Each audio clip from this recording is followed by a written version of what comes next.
Hello, can you hear me? Yes. Okay. Hello, everyone. Welcome back to the oral presentation contest for the RSPS, the Rising Star in Plant Sciences 2023. My name is Xiao Yang, I'm scientific editor for Molecular Plant, and it's my great honor to host the second part of this event today. I am very excited to have this opportunity to meet the other finalists, the committee members, and the audience that join us from live streaming channels. Yesterday, there were already 5 finalists who shared their exciting and inspiring work with us. And today we will have 5 other finalists who will bring us their interesting and cutting-edge findings from different areas in plant sciences. So the first speaker is Dr. Jones from the University of Cambridge, UK. And he will give a talk about the cellular information processing in plant plasticity. Please, Dr. Jones. Okay. We should close our share. Can you share your screen? Yeah, once you close yours. Yeah, I know. Okay. Yeah. Okay. Oh. Okay.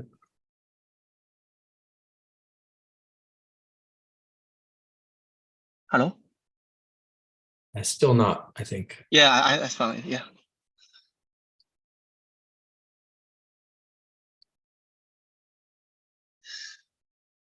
Hello, Xiaolei. Okay. Yeah. Ah, perfect. Okay. Okay. Sorry. Yeah.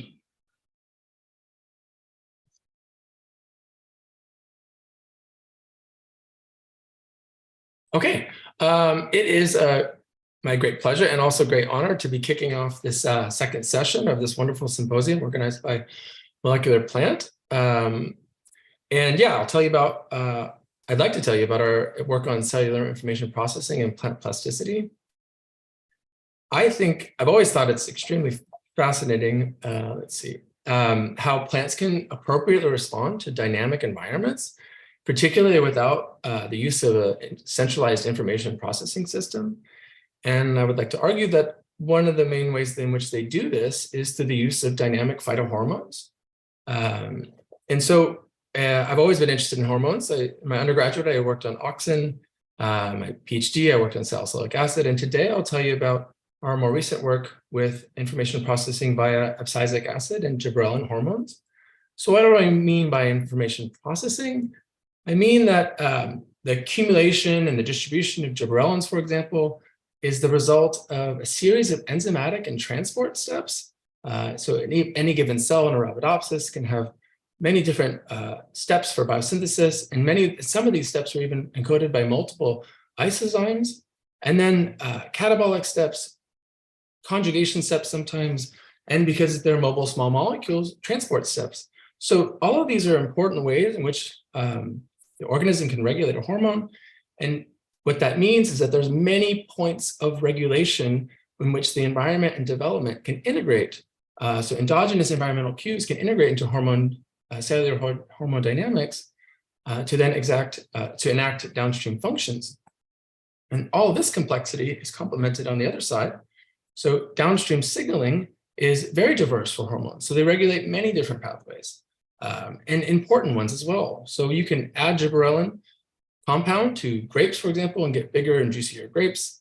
And also in agriculture, even sometimes reductions in hormones can be important, including the genetic basis of the Green Revolution, which was reductions in gibberellin signaling or biosynthesis in cereals, creating higher yielding semi-dwarf varieties.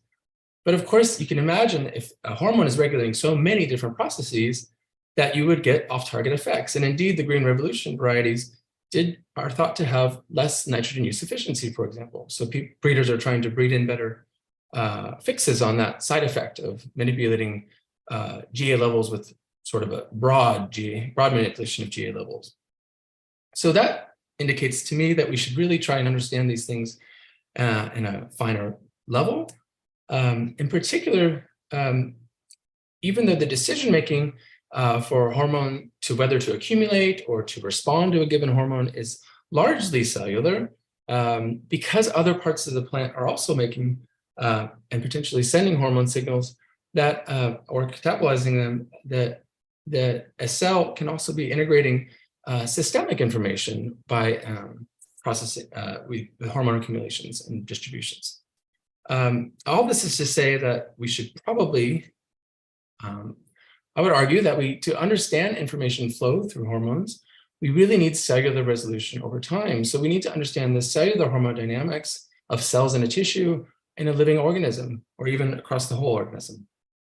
So that's not that easy. So I've actually been interested in tracking cellular hormodynamics for a long time, like I said. So in my undergraduate, I was working on signaling reporters for auxin. In my PhD, I did HPLC and transcriptional response reporters for salicylic acid. At the end of my PhD, I realized, this is not the best way to do this. So Wolf Fromer at Carnegie Institution was developing these lovely sensors, FRET biosensors for metabolites. And I thought that's the way to do it. So FRET biosensors can be directly binding to a ligand.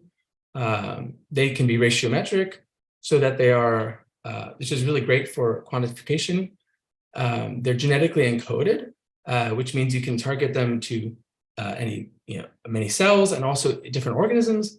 And they are high resolution. So you have very high spatial temporal resolution. And if you target the direct sensors to subcellular compartments, you could even get subcellular information on hormone dynamics. So that's a really good bit of information to start the rest of those investigations from. So I sought out to engineer biosensors for all the plant hormones, actually. And the idea was to make a library of ligand sensory domains that would interact with the hormones, and a library of fluorescent protein FRET pairs. In this case, we always use CFP and YFP variants. And the way these things work is once you get one fusion protein, that fusion protein can change its conformation based on the presence of the ligand. You can get more yellow emission or less yellow emission after ligand binding in relation to the cyan emission when you're only exciting the cyan protein. So you get an emission ratio, and that's proportional to the ligand concentration. So the idea was to make hormone binding proteins, hormone binding sensors. And the first sensor I was able to engineer was for abscisic acid, or ABA. And I called this Abacus, or ABA Concentration Uptake Sensor 1. And around the same time, Rainer Watt in Julian Schroeder's lab was able to engineer abalions. And so both sensors actually worked in very similar ways with an ABA binding domain, fluorescent proteins variants of CFP and YFP. And they were giving FRET ratio changes, emission ratio changes in response to ABA. Now, at the time, we had really good tools now for measuring ABA in vivo. It was a very exciting time. But already I knew when I started my group in Sainsbury Lab in Cambridge that we could do better. So I sought out to engineer Abacus 1 with the best properties of Abacus, which was a high emission ratio change in response to ABA, so a good signal to noise ratio in vivo, and the best properties of abalions, which were the higher sensitivity to ABA. And so it's been many years, and I won't tell you all the details or very many details at all, other than to say for the affinity increases, we engineered the binding pocket around ABA, as well as other residues in the protein to get a higher affinity whilst maintaining that ratio change that I talked about, the emission ratio change. And so this is our random walk through the engineering forest. And what we see is that eventually we did arrive at high affinity and high ratio change sensors that we were excited about, called next generation Abacus 2 sensors. And this is a emission ratio in response to different concentrations of ABA in vitro. And this is showing you that the new sensors are responding to lower concentrations of ABA with substantial ratio changes. So these are going to be ideally, hopefully, better in vivo when expressed in plants. So what we did was we took these fusion proteins, the genes for these fusion proteins, expressed them in Arabidopsis. We also have other plants now, but this study is all in Arabidopsis. And this is the shoot system of a Arabidopsis seedling. And this is what we get out. So this is a false colored rainbow image where reds and yellows are representative of high ABA levels and blues and purples, lower ABA levels. You're seeing dots because we'd like to send this fusion protein to the nuclei of plant cells That helps us with imaging, higher quality imaging, and also it helps us discriminate neighboring cell types in the analysis afterwards. So we can see neighboring cells, which ones have more ABA, which ones have less, and also what happens over time. So already you can probably intuit that we can do a Z-stack in a confocal microscope and discriminate which cell types are having, what ratios the different cell types are having, which is representative of how much ABA they have. And some cells indeed do have more ABA. For example, the vascular strands tend to have higher ratios and higher levels of ABA, and that is thought to be a major site of synthesis in leaves. So we can do lots of different tissues and lots of information about ABA dynamics. And what I'll tell you about today is one of the stories Jim Rowe, in the lead postdoc on the project, has developed around systemic ABA signaling. So this idea that some parts of the plant can talk to others via ABA. Now, you might already be thinking, I've heard this story before. And that's because in the textbooks, ABA is thought to be discussed as a mobile signal in the xylem that communicates from roots to shoots. So when you have soil drying, you have an accumulation of ABA that will move up in the transpiration stream to the leaves, or it eventually accumulate in guard cells, close them, and thereby conserve water. So there's a way for roots to communicate with shoots. Now, this is an old model. Subsequently, several other signals have been proposed to communicate soil drying from root to shoot, including sulfate, Phe25 peptides, and even hydraulics. So the xylem column can have its own pressure signals that maybe can affect leaf synthesis of ABA in those vascular cells or even in the guard cells. So when we first had the sensors, so both I observed this and Reiner observed this, that we could actually see ABA not moving exogenous ABA when we apply it to plants. Rather than moving root to shoot, we could actually see better evidence of ABA moving from shoots to roots. So if you apply ABA to the leaves, you see it in the roots. So Jim was able to recapitulate this experiment with Abacus 2. And this is a different lookup table. So basically yellows are high ABA and blues or purples are lower ABA. This is more friendly for anyone who's colorblind in the audience. So you can see that you can see ABA accumulating in certain cells over time, of course, of an hour or two. You can see higher ratios, higher levels of ABA in the roots when the ABA was applied to the leaves, suggesting that indeed exogenous ABA can move from shoot to root. But what would this mean in endogenous ABA? Is the plant using this potential movement of ABA from shoot to root in any meaningful way? And we didn't know the answer to that, but we did have a hint. And that is from another study that was showing that ABA is actually leaf autonomous ABA, let's say, can be important for humidity responses of leaves. So in this experiment, an ABA biosynthesis mutant ABA3 was much more wilty and dry air. So this is 3 hours of dry air, suggesting that, and this is a detached leaf, so of course, so the root's not involved. So yes, ABA probably can be synthesized in the leaves. So we used Abacus to detect what's going on in the leaves with the dry air treatment. And so Jim was able to show that as we go from high humidity to low humidity, we can see ABA levels increasing in certain cells of actually several types of cells in the leaves. So indeed, we think ABA is accumulating. And this response happens over a period of hours. And he also looked at the roots. So this is a root system that is hydrated, it's well watered, but the leaves of this root of this plant are experiencing low humidity. And what he found was that indeed there was ABA accumulating in the root system, particularly in lateral root primordia, in the vasculature, and in the primary root near the root tip when a leaf was experiencing a humidity drop. So if I just freeze this movie for different time points, you can see that after 0 hours of the humidity stress to increasing time, you can see an accumulation of ABA, particularly in the elongation zone and in the root tip for when the leaves were exposed to a humidity drop. So what could this mean? Is there any functional information in this ABA? And indeed, when we have an ABA2 biosynthetic mutant, Jim has found that while this mutant grows roots pretty normally under mock conditions, so well-watered roots and humid shoots, when the shoots are experiencing a humidity stress, you see a much reduced root system for the ABA biosynthetic mutant, suggesting that ABA is important somewhere in the plant during humidity stress to protect root growth root growth. So oftentimes ABA is thought of as a growth inhibition signal, but indeed sometimes it is a growth promotion signal, or growth, in this case, growth protection signal for roots. So we don't yet know what the signals are that would halt growth in ABA2 mutants, so why these roots are not growing. We just know that ABA is acting to allow wild-type plants to grow well under humidity stress. But we could ask the question, where is the ABA acting to promote growth or protect growth? So which of these cells is important in the plant?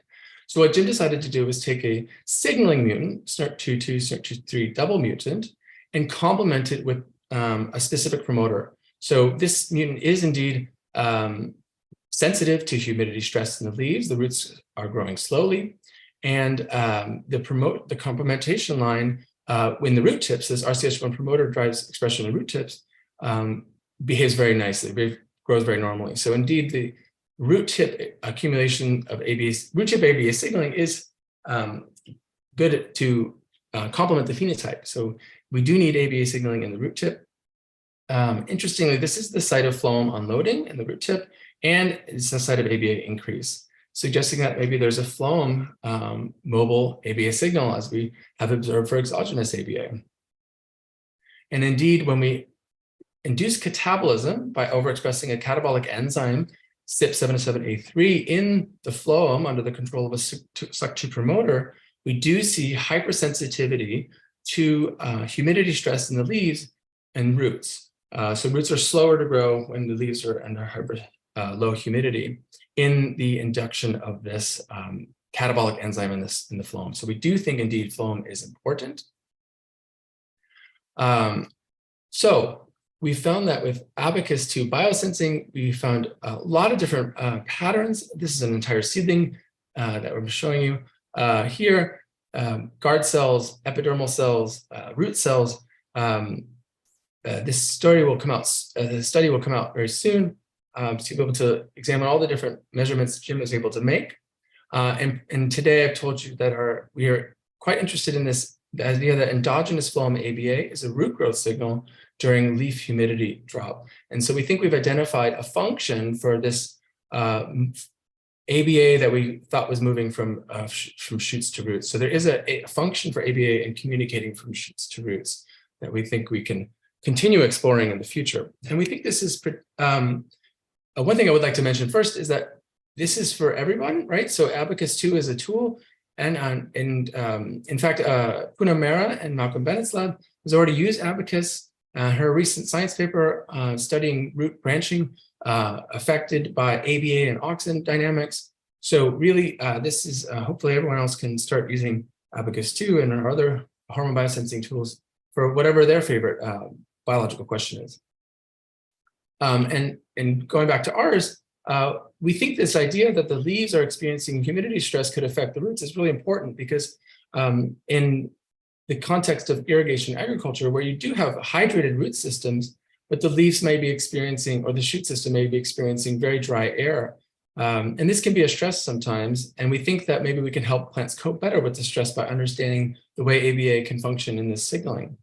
And this will be increasingly important with climate change as very dry air spells are expected to increase. And we think that, of course, we would like to think whole plant and cellular and subcellular scale on this to say, what are the integration patterns? What's the information processing? Why are they hormones? Okay, so I've told you about our work on Abacus2, both engineering and one of our biological stories about shoot to root signaling. And now I'd like to tell you a little bit about our work on GPS1 with gibberellin perception sensor 1, which was a sensor I started engineering in Wolf's lab, and continued to develop in my group in the Sainsbury lab. And Annalisa Ritza has been doing this, a lot of imaging with GA in the root system of Arabidopsis, and particularly trying to understand what is the relationship between this cell gradient and cell length in the roots and gibberellins. In particular, because when we started using GPS1 in Arabidopsis roots, we saw very quickly that there was a accumulation gradient of GA in the roots. So we see that there's a correlation with cell length in Arabidopsis roots. And this was actually a really big surprise because there was already a study that said that GA would actually be anti-correlated with length, in particular because of this expression of this biosynthetic enzyme GA20 oxidase 1 was more in the root elongation zone. Can I ask what my time is? I've lost my timer. Hello, Jones. You still have 3 or 4 minutes there. Okay, thank you. Okay, so I'll move quickly here. So we actually revised the mathematical model that Leah Band and Marcus Owen had originally developed, which said that GA was anti-correlated with length. And we found that a revised model with GA increasing in the elongation zone was actually better representative of the findings of our biosensor. And so we then decided to look at which biosynthetic steps were likely rate limiting. And we found actually some surprises. So early biosynthetic steps, we could probe when we add the precursor, GA12, were not very effective at changing GA levels in Arabidopsis roots. But when we overexpressed what was thought to be rate limiting, GA20 oxidase 1, we also did not see a strong effect. When we overexpressed the last biosynthetic step, we saw a big dramatic effect in the elongation zone. And interestingly, there is one enzyme, GA3 oxidase 2, that better represents this GA pattern in roots.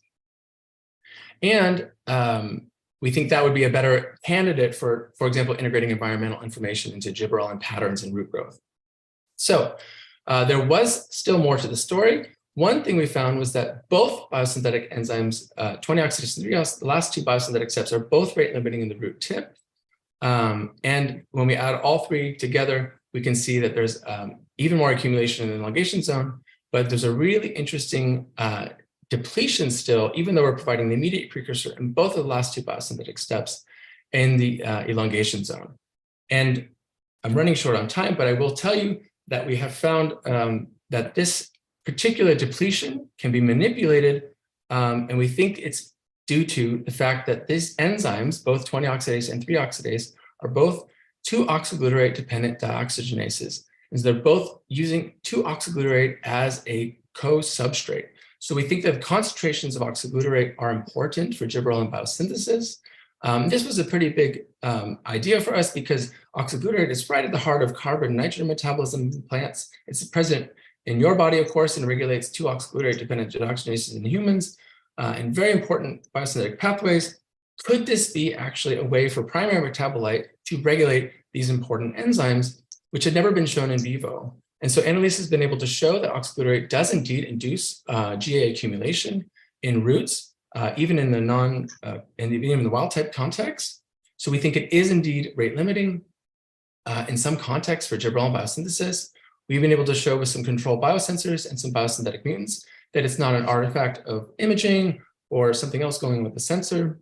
We've been able to show with the signaling reporter with DELA GFP that indeed this GA accumulation does seem to signal and act to degrade DELAs. And even if we provide an inhibitor of the next enzyme in the pathway in the Krebs cycle, we will accumulate oxyglutarate, and we do see an increase in GA in that context. So we think, and just quick summary, that with engineering GPS1 and deploying it, we've overturned and corrected multi-scale mathematical models. And so this is already published. We've identified cell-resolved rate-limiting biosynthetic steps in GA biosynthesis. So very important, it's not one enzyme that is necessarily rate-limiting for a pathway. You really have to think cellular scale and over time for this. So doing the biochemistry in vivo was very powerful. And we think we've discovered a novel mode of regulation of GA biosynthesis, which could potentially impact duo-ODD enzymes in all other systems as well. And that provides a direct link between energy metabolism and a growth hormone.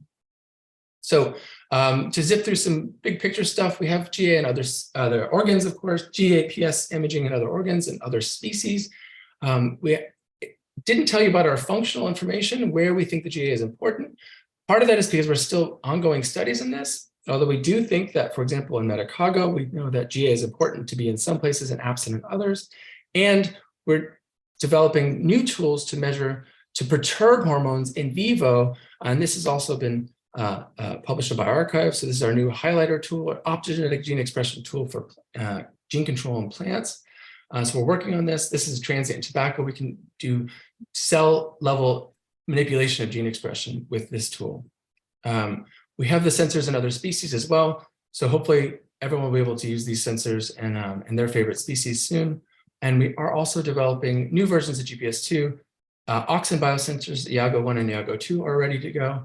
And Salix, our brand new sensor for salicylic acid, we're very excited about for in vivo salicylic acid sensing.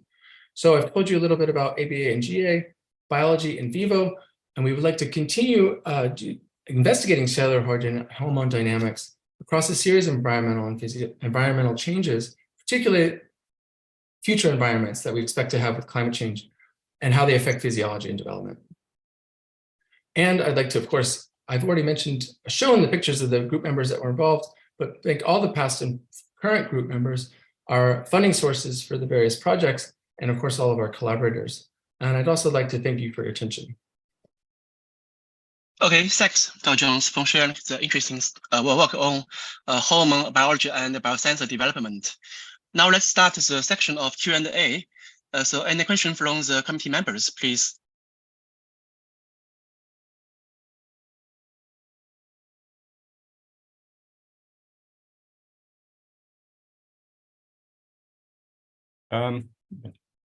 Sorry, yeah, maybe I can start here.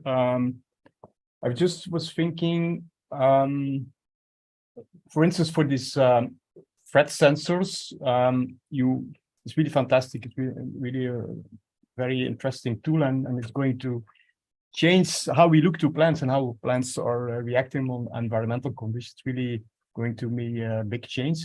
But I was wondering, so the whole thing works from a nuclear expression. So actually, the threat biosensor is so what is happening? The threat is occurring in the nuclei of the cells.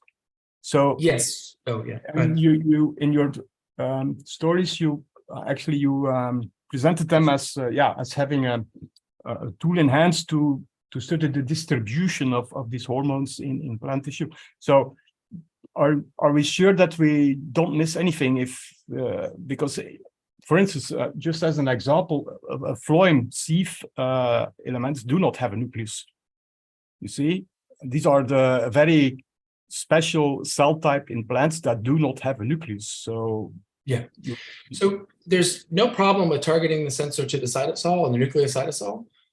That's fine, and we can look at. We have those lines as well, and they typically behave similarly.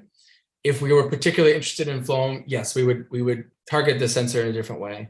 But for most of our analysis, we think the nuclei are easier to use. But there's no problem with targeting to subcellular compartments either, except for we think we might have a little challenge with low pH environments or particularly pH dynamic environments. And so we're trying to engineer new sensors that are more resistant to changes in pH, for example.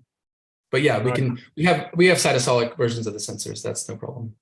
Okay, so it might be that some of the the ABA transport and so that is going from cell to cell that is actually never reaching the nuclei or something of these cells. I don't know. It's just I was just thinking that you might miss part of the transport route of ABA from shoot to root by only using the nuclear marker. No. That's a really good point. And in fact, particularly for auxin, we would really like to get extracellular sensors. We think that would be a very interesting thing to look at, but we could do that for ABA as well.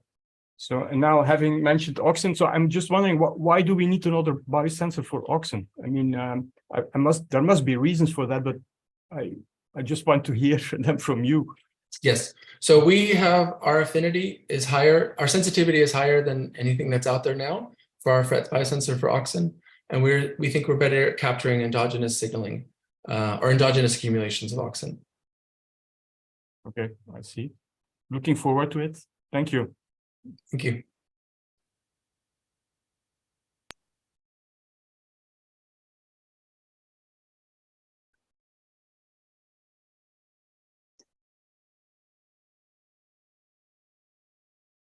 There's still 1 minute left. Is any question from the committee members?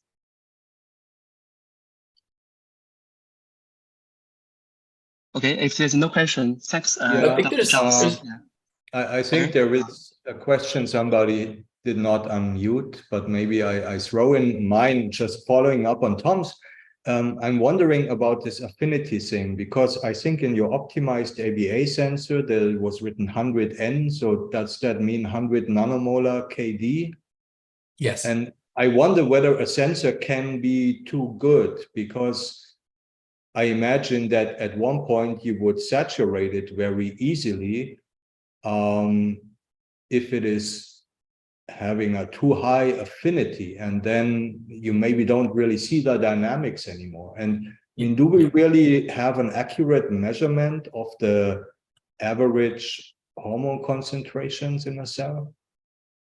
So I'll take the first question. Yes, the idea is that we have multiple affinity variants for the different sensors that will capture the range of interest. So we think, for example, for the gibberellin sensor, the high affinity version is 20 nanomolar, and that's capturing a lot of interesting dynamics. There's a lot of changes that we can see. We do think there might be some interesting GA dynamics below that concentration that we might be missing, for example. And that's why we engineered, for example, the higher affinity ABA sensors. Now, the second question was more of a general question about, are we capturing the actual average? I think the sensors are basically real time. So I think over time, if you image the same cell, you might have a better idea. We do see with time courses that the cell can, we do have on rates and off rates within our root chip experiments, for example, I didn't show, of rates of accumulation and depletion. So with mathematical modeling, with calculations from parameters that we calculate in vitro, we can then get an idea of what's going on in a holistic sense. That's what we did with the GA sensors with Leah in the roots. So eventually, if you want to, you can get the more quantitative analysis done, but there's a lot of parameters involved in that, so it needs some mathematical analysis. Okay, thank you. Okay, thank you, Dr. Jones.